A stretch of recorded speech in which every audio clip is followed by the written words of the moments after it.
Welcome everybody. This is a really great moment for me actually, because this is the point after about 18 months of working with some of these guys and all the other authors on the special issue for at least a year, if not 18 months. Hard work, but also an absolute delight for me to do. And this is the point where it's all done. The hard work has been completed, and we have a chance together here today, but also with you online, to reflect on what the annual research review is telling us about the very vibrant field of child psychology and psychiatry.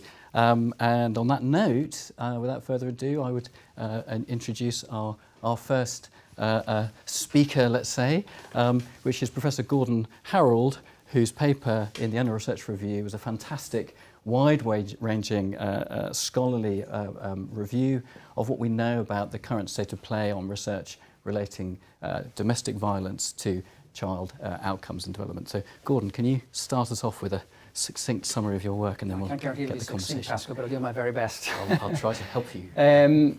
So first to say thank you to Pasco and to Edmund for their expert work in putting this together. It's easy to summarise papers. The process that they have respectively facilitated with the reviewers has been exceptional, and the papers are a product of that as much as anything else, so thank you both. So my paper with Dr. Ruth Sellers at the University of Sussex, the focus of the annual review, I should say, has the word environment as a centrepiece, returning or revisiting the relevance of the environment to children's mental health and development. And I'm happy to say that unhappy to say that I'm around long enough in terms of academic research that the term environment really has swung from old-fashioned nurture into nature, to nature via nurture, to nature times nurture, etc.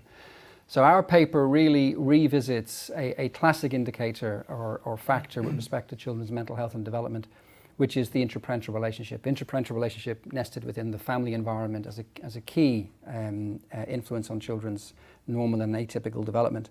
I'm thinking that maybe what might be an idea is if you chaps ask a question while I review what questions are coming in, and then I can catch up with you. Yeah, I was thinking when I was rereading your paper for this webinar, Gordon, I was thinking there's nothing on measurement there, and because I can imagine a lot of the delegates thinking when people report interparental conflict, are they really being honest? Because I think I would find it hard, to talk about those very private things. Is there an issue around measurement? It's quite interesting when you ask couples or adults to ask about aspects of their relationship. You're quite right, they might appear hesitant.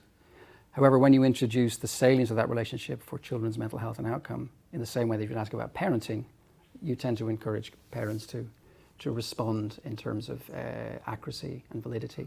It's a good question. But yeah, we deliberately put a section into the paper to try to address that particular point, and primarily to direct advice towards practitioners who want, in terms of frontline interests, how do you ask these questions in a valid and robust manner?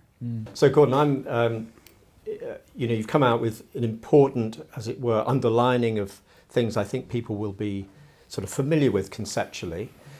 I'm interested from the child's point of view.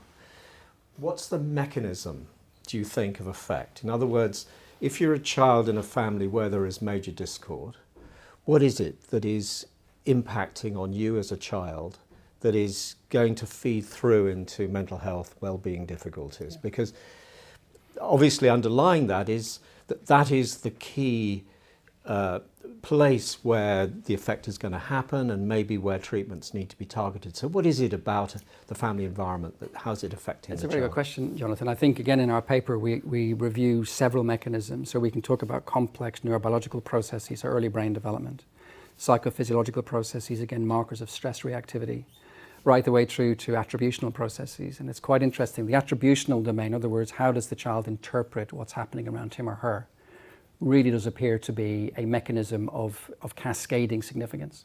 There's a wonderful paper that's just recently been published by Sarah Marzi using eRisk in American Journal of Psychiatry, where they looked at victimization from childhood to adolescence, and they had DNA methylation at age 18. And they sort of followed back, what does the DNA methylation tell you about those prior experiences?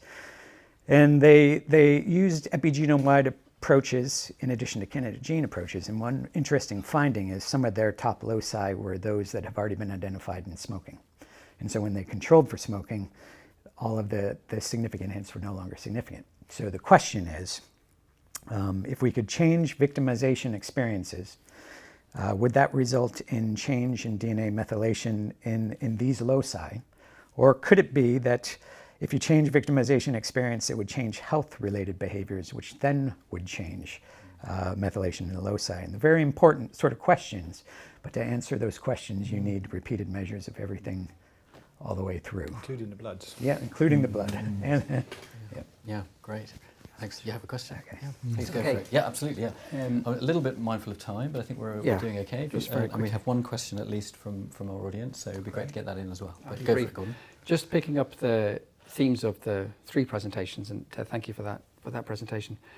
I'm struck by a question I was asked by a practitioner recently around the field of epigenetics, and this practitioner was specific to the area of adoption and foster care. And I reviewed the work by Michael Meany, which I know you will have mentioned in your paper, which is an animal study, cross-fostering study, where frequency of licking between high nurturing and low nurturing mums was associated with DNA methylation and cross-generational patterns of licking in that sample, which raises the question, if licking as an environmental index is associated with DNA methylation and gene expression, at what point does that process become inaccessible?